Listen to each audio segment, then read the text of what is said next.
Happy Monday. Hope you guys had a good weekend. Weren't too stressed out being at home. So week 2, Monday, April 6th.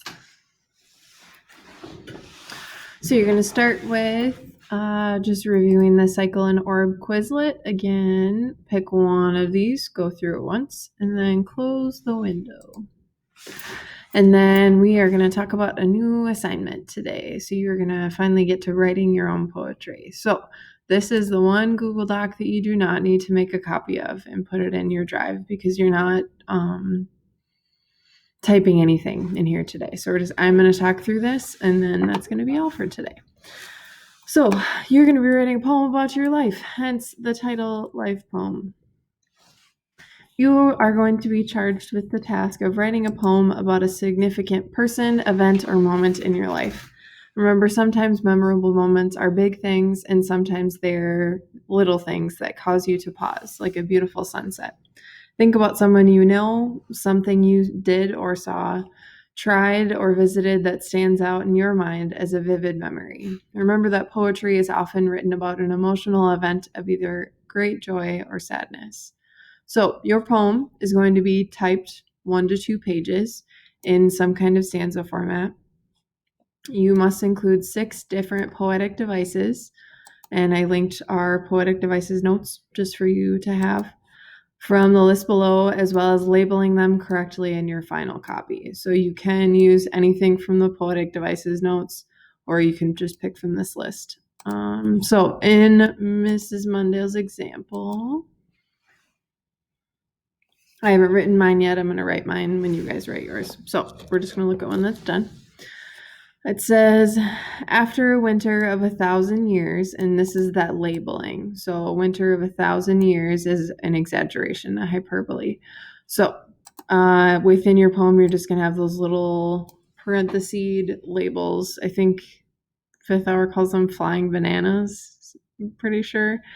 So these little guys within your poem. Snow threatening to keep me tied to Minnesota, and that's personification.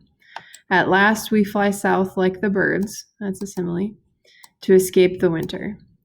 Driving, humidity kissing my alligator skin, ocean salts in the air and upon my lips. Welcome home, they say, and it feels that way. That's an end rhyme. We've been away too long. Beach walks at dawn with L. Cold water kissing our toes, teasing, tempting, taunting. That's alliteration. Sapphire blue sky, palm tree fronds bending and blowing in the breeze. Sun-kissed cheeks glow. And this whole stanza is imagery. That's why she has it at the end. The day's end takes my breath away. Sky on fire. And that's a metaphor. Glows brilliant to the perfect end to a perfect day. Treasured times with my precious peeps. Time to unwind, relax, live. I love the memories etched in my mind's eye. Time truly spent in the moment. And that's Miss Mundell. She wrote it this year. So with this whole poem, the thing I want you to notice is the varying stanza lengths, so they don't have to all be the same. And then the labels of the 6 poetic devices. The last thing, there was one whole stanza that was labeled as imagery. Your poem needs to include imagery, the whole thing, hopefully. You should label the section of your poem that you feel is the best imagery. So that one stanza that she had, this one, was very sight and sound, feel, touch. So all those together make it good imagery.